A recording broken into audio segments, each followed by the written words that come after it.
स्वागत है आप सब लोगों का बॉलीवुड की ट्रेंडिंग खबरों में। एक के बाद एक फ्लॉप मूवीज देने के बावजूद भी अक्षय कुमार शांत होने का नाम नहीं ले रहे।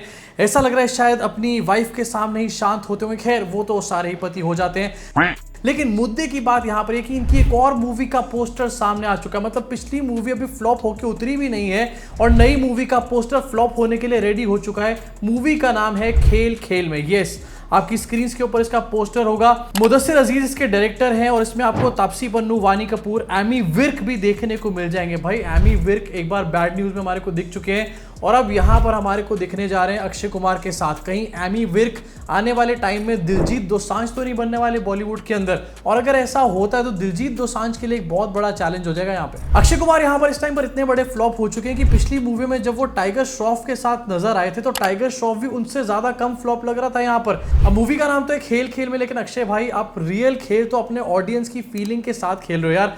क्यों इस तरीके से उनको हर्ट कर रहे हो? एक के बाद एक फ्लॉप पिक्चरें दिए चले जा रहे हो। इतनी क्वांटिटी पे क्यों ध्यान दे रहे हो? क्वालिटी पे ध्यान दो। अब ये वही अक्षय कुमार है जो कुछ साल पहले तक लगातार एक के बाद एक हिट मूवीज देते चले जा रहे थे, लेकिन एकदम से क्या हुआ? एकदम से कैसे अक्षय कुमार हिट से फ्लॉप हो गए? इसके बारे में किसी और दिन बात करेंगे इसी चैनल के ऊपर। लेकिन अभी के लिए इस मूवी के बारे में आपको बता देता हूं कि ये 15 अगस्त को भी प्लान हुई है रिलीज होने के लिए। अब पता नहीं इनकी फ्लॉप की सीरीज को देखकर कहीं ऐसा ना हो कि ये मूवी पोस्टपोन हो जाए। लेकिन अक्षय भाई आपको कहना चाहता हूं, आपकी उम्र हो चुकी है, रिटायरमेंट प्लान ले लो और घर बैठ जाओ। इसी तरीके से फ्लॉप पिक्चरें देते रहे तो कोई बाद में याद भी नहीं करेगा आपको। एंड सबसे बुरा मुझे उनके लिए लगता है कि जो अक्षय कुमार की फिल्म देखने जाते हैं। भाई क्या टाइम वेस्ट कर रहे हो तुम लोग अपनी जिंदगी में। वैसे टाइम वेस्ट से याद आया, बिग बॉस के बारे में यहां पर बात करनी थी। यस, टाइम वेस्ट से ज्यादा कुछ भी नहीं लगता मुझे शो।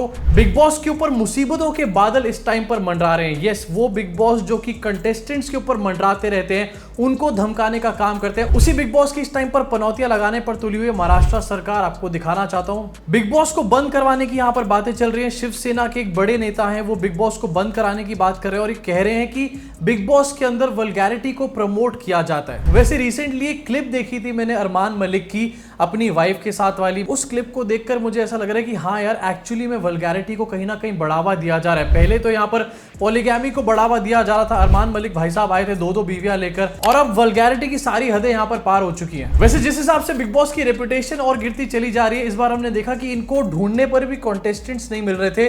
अगर रेपुटेशन और गिरी तो अगली बार खुद ही इनके घर में कोई नहीं आने वाला, अपने आप ही बिग बॉस बंद हो जाएगा। मतलब भाई क्या बकवास शो है। कभी कोई वड़ा पाव वाला आ जाता है, कभी कोई 2 बीवियां लेकर अपने शो के अंदर आ जाता है, कभी कोई ऐसा बंदा अंदर घुस जाता है जो सारे में अपने आप को जर्नलिस्ट कह रहा है और अंदर जाके जर्नलिस्ट बनने की एक्टिंग करता है, लेकिन एक्चुअली में वो एक पार्टी का दलाल होता है। वैसे इस पुलिस कंप्लेंट के पीछे का कॉन्टेक्स्ट आपको यहां पर दे देना चाहता हूं। अरमान मलिक की क्लिप को यहां पर रेफर किया जा रहा है। अरमान मलिक और उनकी वाइफ बेडशीट के अंदर कुछ यहां पर कर रहे हैं। अरे अरमान भाई, आपसे बिग बॉस के घर में कुछ नहीं होता, लेकिन बेडशीट के अंदर यहां पर कुछ चल रहा है। अब इसको लेकर के अरमान मलिक की जो पहली वाइफ है वो उतारू यहां पर हो चुकी है। भाई देख रहे हो यहां पर क्या सीन चल रहा है। मतलब अरमान मलिक अपनी सेकंड वाइफ के साथ बेडशीट के अंदर कुछ कर रहा है और उसका बचाव कर रही है उसकी पहली वाली बीवी।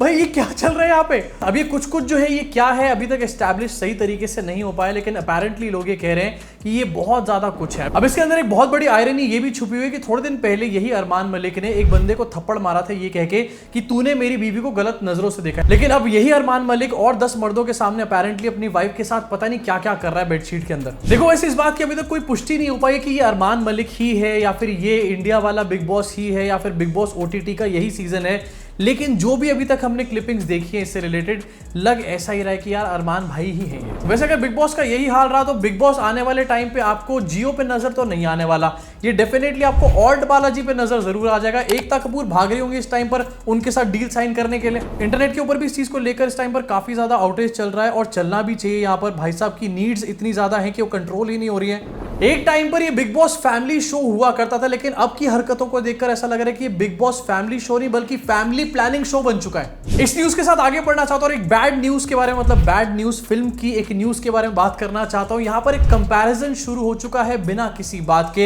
एनिमल मूवी में रणबीर कपूर के कैरेक्टर के बीच में और बैड न्यूज में तृप्ति डिमरी के कैरेक्टर के बीच में एक कंपैरिजन शुरू हो चुका। वांगा के फैंस का कहना है कि जब सेम चीज रणबीर कपूर ने करी थी तो उनको कितना कॉल आउट किया गया था, कितना ज्यादा बुरी तरीके तरीके से बैश किया गया था उनके कैरेक्टर को, वांगा तक को बैश किया गया था, लेकिन यहां पर तृप्ति डिमरी उससे भी ज्यादा उल्टी हरकतें कर रही हैं, लेकिन उनको कोई कॉल आउट नहीं कर रहा। देखो यार, एनिमल बहुत अच्छी मूवी थी, बहुत अच्छे तरीके से डायरेक्ट करी थी, लेकिन वांगा के फैंस को ये बात समझ लीजिए कि इस तरीके की कंपैरिजंस ड्रॉ करके वो एनिमल में जो वॉयलेंस दिखाई गई थी, बुरी तरीके से वॉयलेंस दिखाई गई थी, उसको नॉर्मलाइज नहीं कर सकते, उसको जस्टिफाई नहीं कर सकते वांगा के फैंस। वांगा के फैंस को ये प्रॉब्लम है कि तृप्ति डिमरी ने यहां पर बैड न्यूज मूवी में कुछ ही घंटों के अंदर दो मर्दों के साथ सेक्स कैसे कर लिया भाई। जब अपनी जिंदगी में एक्शन ना हो तो लोग इसी तरीके से इंटरनेट पर उल्टे सीधे कंपैरिजंस ड्रॉ करते हुए नजर आते हैं। अब इस पूरे कंट्रोवर्सी के बीच में बैड न्यूज के लिए बहुत ज्यादा गुड न्यूज हो चुकी है, क्योंकि मूवी जो है बहुत तेजी से आगे बढ़ रही है। 50 करोड़ का मार्क इस टाइम पर क्रॉस कर चुकी है और बहुत ही जल्द लोग कह रहे हैं 100 करोड़ पे भी ये मूवी पहुंच जाएगी, यानी कि तृप्ति डिमरी की तो भैया बल्ले बल्ले हो चुकी है। एक साल के अंदर दो ऐसी मूवीज, एनिमल और उसके बाद बैड न्यूज, जो कि 100 करोड़ क्लब में एंटर कर चुकी है पूरी तरीके से और काफी हिट मानी जा रही है। इसी के साथ आगे बढ़ना चाहता हूं, बात करना चाहता हूं शाहरुख खान के बारे में। Yes, the king of Bollywood. अब आपने शाहरुख खान की बहुत सारी मूवीज देखी होंगी और शाहरुख खान उसमें अलग अलग एक्ट्रेसेस के साथ रोमांस करते हुए भी आपको नजर आएंगे, लेकिन क्या आपने कभी गौर किया है कि शाहरुख खान की कभी भी तब्बू के साथ कोई मूवी नहीं है? शाहरुख खान बहुत ग्रेट एक्टर है और तब्बू अपने जमाने की बहुत ग्रेट एक्ट्रेस यहां पर रही है, लेकिन फिर भी दोनों की साथ में कोई मूवी नहीं आई है और इसके ऊपर पहली बार तब्बू ने बात करी है। मतलब अपने टाइम का सबसे बड़ा कोलैबोरेशन जो हो सकता था वो नहीं हुआ। आजकल के कोलैबोरेशंस की तरह नहीं, वड़ा पाव गर्ल मिलने जा रही है डॉली चाय वाले से। तब्बू ने रिसेंटली इसके ऊपर जवाब दिया और उन्होंने कहा कि वो एक प्रोड्यूसर नहीं है, ना ही वो डायरेक्टर है, ना ही स्क्रिप्ट राइटर है। इनफैक्ट उन्होंने ये भी कहा कि ना ही वो ये डिसाइड करती है कि शाहरुख खान किनके साथ काम करें या फिर ना करें। उन्होंने आगे ये भी कहा कि वो ये डिसाइड कर सकती है सिर्फ कि वो किसके साथ काम करें। इसका मतलब साफ निकल कर यहाँ पर आता है कि कुछ मूवीज डेफिनेटली यहाँ पर तब्बू को ऑफर करी गई होंगी शाहरुख खान के अपोजिट, उनको तब्बू ने मना कर दिया, और बाकी कुछ मूवीज ऐसी रही होंगी जिनको शाहरुख खान ने मना कर दिया और इस वजह से इन दोनों बड़े एक्टर्स का कभी कोलैबोरेशन नहीं हो पाया। वैसे कि आज के टाइम में आप देखना चाहोगे शाहरुख खान और तब्बू को एक साथ नीचे कमेंट सेक्शन में कमेंट करके बताना, और बाकी की न्यूज के ऊपर भी आपका क्या सोचना है कमेंट सेक्शन में अपनी भड़ास को पूरी तरीके से निकाल डालो। मैं आपसे मुलाकात करूंगा इस चैनल के अगले वीडियो में।